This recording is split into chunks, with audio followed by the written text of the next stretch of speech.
Welcome to CSK Darbar. இன்னைக்கு நம்ம பார்க்க போற மூவி ரிவ்யூ தேரே இஷ்க் மே. தனுஷ், கீர்த்தி செனான், பிரகாஷ் ராஜ் நடிச்சு ஆனந்த் எல் ராய் இயக்கத்தில் ஏஆர் ரஹ்மான் மியூசிக்கில் வெளியாகி இருக்குங்க படம். இந்த படம் வந்து ஆனந்த் எல் ராய் கூட தனுஷ் பேராய் 3வது படம். ஆல்ரெடி ஆனந்த் எல் ராய் கூட ராஞ்சனா நடிச்சிருக்காரு, அத்ராங்கீரே 3 படம் நடிச்சிருக்காரு. இது 3வது படம் அவருக்கு. ஸோ அவர் ஐ திங்க் கம்ஃபர்டபுளாகவே இந்த படம் நடிச்சிருக்காருன்னு சொல்லலாம். ஆக்சுவலாக இது வந்து ராஞ்சனாவோட அந்த பேரலல் யூனிவர்ஸ், அதோட யூனிவர்ஸ்குள்ளே இருக்கிற மாதிரி தான் இந்த படம் வருது ஆக்சுவலாக வந்துட்டு.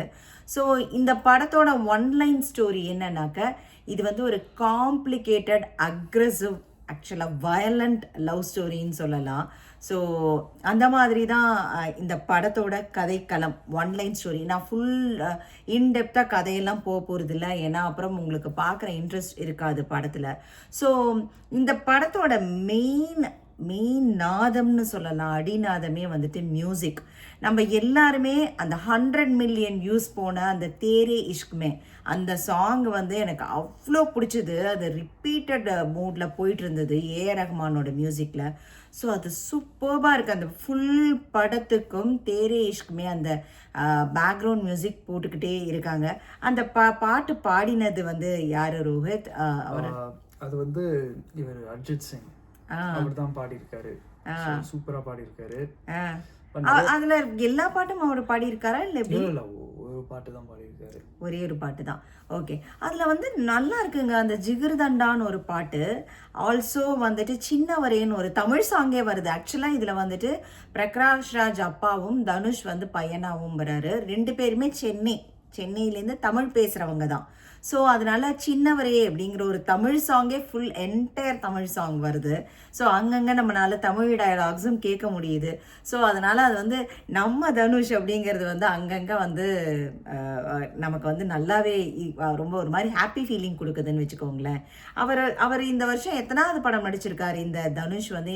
இது வந்து அவர் இந்த வருஷத்துல 4வது படமும்.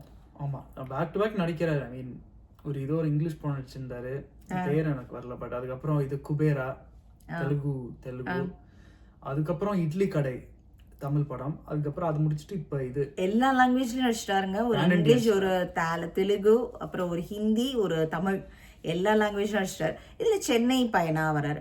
ஸோ ஏஆர் ரஹ்மானோட மியூசிக் பட்டே கழப்பி இருக்கு. ஸோ அதுல வந்துட்டு மண்ணில் இந்த காதலன்றி வேற ஒரு பிட்ஸ் அண்ட் பீசஸா வரும் ஒரு இடத்துல.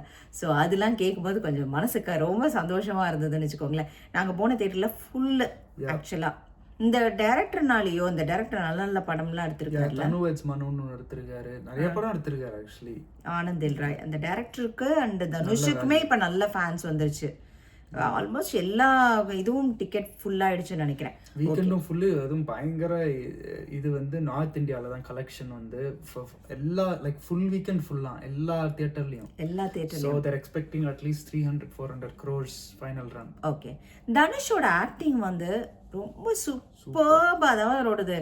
நாளுக்கு நாள் வந்துட்டு ஹிந்தியில இன்னும் அட்டகாசமா நடிக்கிறார் அவரு. அதாவது ஒரு மாதிரி கோபக்கார ஒரு லவ்வராக வருவார். இந்த படம் வந்து நமக்கு கைண்ட் ஆஃப் காற்று வெளியிடைய கொஞ்சம் நிறைவு படிச்சிட்டு அந்த கார்த்திகோட கேரக்டரு இல்ல கொஞ்சம் அந்த ஆங்கிரி அந்த வயலண்ட் லவ் அப்படிங்கிற மாதிரி அது இருந்தது. பட் ஆனால் இவர் அதில் தன்னோட லவ்வரை அடிக்கலாம் மாட்டார். அந்த விஷயம்லாம் இதில் இல்லை. அவரும் இது வந்து ரொமான்டிக்காகட்டும், அந்த ரொமான்டிக்காக இருக்கிறதாகட்டும், அந்த லவ்வை வந்து அந்த ஆங்கிரியாக இருக்கிறதாகட்டும், அந்த டிஃபென்ஸ் ஆஃபீஸராக வருவார், அந்த இடத்துலையே ஆகட்டும் அசத்தெல்லாம் நடிச்சிருக்காரு தனுஷ் அவர்கள்.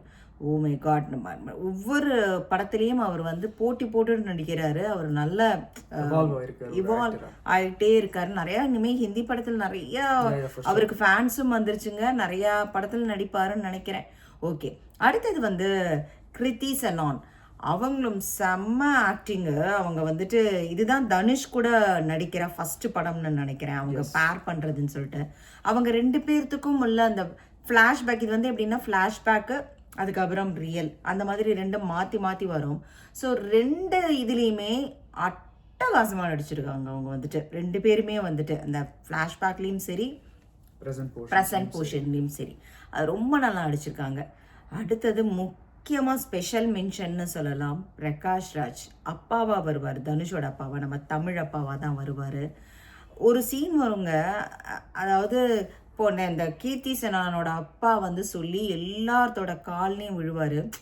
கை தேர்ந்த ஆக்டர்னா அது வந்து நமக்கு நம்ம இந்த ஆசையிலலாம் ஒரு அப்பாலாம் எப்படி இந்த ஆக்டராக எப்படி பார்த்துருப்போம், சான்ஸே இல்லை.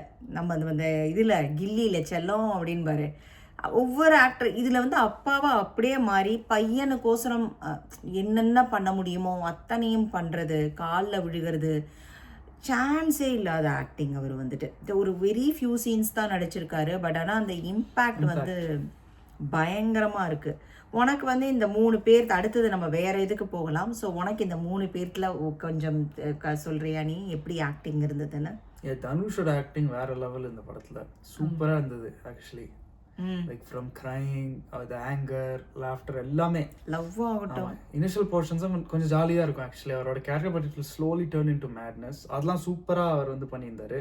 கீர்த்தி செனா நம்ம big fan. I love her a lot. She's உனக்கு அவங்க நடிச்ச படத்துல என்ன பாலிவுட் கிரஷ் அவங்க மேல. நல்லா she is pretty and also not only pretty but pretty with brains. She சூசஸ் good scripts. நல்லா டான்ஸ் ஆடுவாங்க. இந்த படத்துல நல்லா பர்ஃபார்ம் பண்ண ஒரு சான்ஸ் கிடைச்சிருக்கு. சூப்பரா பர்ஃபார்ம் பண்ணியிருக்காங்க. And Prakash Raj like you said ஒரு கப்பல் சீன்ஸ் தான் வராரு. ஆனால் ஒரு சீன் செகண்ட் ஹாஃப் நடக்கும். நான் ஸ்பாயில் பண்ணல, பட் அது ரொம்ப எமோஷனலாக இருந்தது. யூ கேன் அந்த அப்பா சனுக்கு இருக்கிற பாண்டிங் பீப்புள் கேன் கனெக்ட். அது ஒன்று. ஸோ ஸ்க்ரீன் பிளே எல்லாமே ஓரளவுக்கு நல்லா இருந்தது. ஸோ இப்போ வந்து நம்ம வந்து அடுத்தது வந்து எனக்கு என்ன ஒர்க் ஆகலை அப்படிங்கிறத பற்றி பேச போகிறோம். ஸோ இதில் வந்து ஒரு இடத்துல வரும் கொஞ்சம் லென்த்திங்க படம் வந்து செகண்ட் ஹாஃப் வந்து கொஞ்சம் சம்டைம்ஸ் நமக்கு ரொம்ப லென்த்தியாக போன மாதிரி இருந்தது. லாஜிக் சுத்தமாகவே இல்லை. லாஜிக் வந்துட்டு எதுவுமே இல்லை. அதாவது இப்போ பொண்ணோட அந்த கீர்த்தி செனானோட அப்பா வந்து ஒரு இடத்துல சொல்லுவார், நீ வந்து பெரிய படிப்பு படிச்சுட்டு வந்தா தான் என் பொண்ணை. அப்போ இவர் சபதம் எடுத்துகிட்டு போவார், நான் பெரிய படிப்பு படிச்சுட்டு வரேன், அப்புறம் உன் பொண்ணை கொடுங்கன்னு. அதுக்கப்புறம் 3 years வந்து 2 பேருமே வேனிஷ் ஆகிடுவாங்க. இவர் படிக்க போயிடுவார், அவங்க பாட்டு அவங்க யூஎஸ்ஏ போயிடுவாங்க. அப்போ அங்கே 2 பேருமே இல்லாமல் திடீர்னு அட் ஒன் பாயிண்ட்ல அவர் திடீர்னு 3 years கழிச்சு வந்துட்டு கீர்த்தி செனான் திருப்பி லவ் பண்ணணும், கல்யாணம் பண்ணிக்கணும்னு நினைக்கிறது வந்து அது லாஜிக்கே உதைக்குது நமக்கு. அட்லீஸ்ட் தினம் ஒரு 6 months பீரியட்னா கூட பரவாயில்ல. இப்பெல்லாம் வந்துட்டு இந்த காலத்தில் லவ்வுங்கிறது இன்னும் ஒரு 2 நாள் சேர்ந்தாப்படி பேசாமல் இருந்தோம்னு வச்சுக்கோங்களேன், லவ் அவ்வளோதான் புட்டுக்கும். அந்த மாதிரி தான் இந்த காலத்தோட லவ் இருக்கு.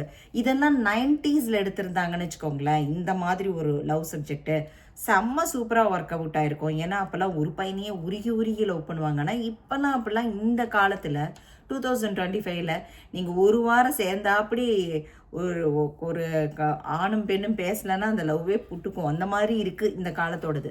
ஸோ அது வந்து கொஞ்சம் இதுவாக இருந்தது. இந்த 3 years வெயிட் டைமுங்கிறது வந்துட்டு அது வந்து ஒர்க் ஆகுமா அப்படிங்கிறது வந்து எனக்கு தெரியல. அதுக்கப்புறம் திடீர்னு வந்து இது பண்ணுறது அப்படிங்கிறது. ஸோ நம்ம அட் ஒன் பாயிண்டில் வந்துட்டு நமக்கு அந்த ஹீரோயின் மேலே வந்துட்டு நமக்கு அனுதாபம் வரணும், ஆர் ஹீரோ மேலே வரணும். இவரும் பயங்கர அக்ரெசிவாக இருக்காங்க.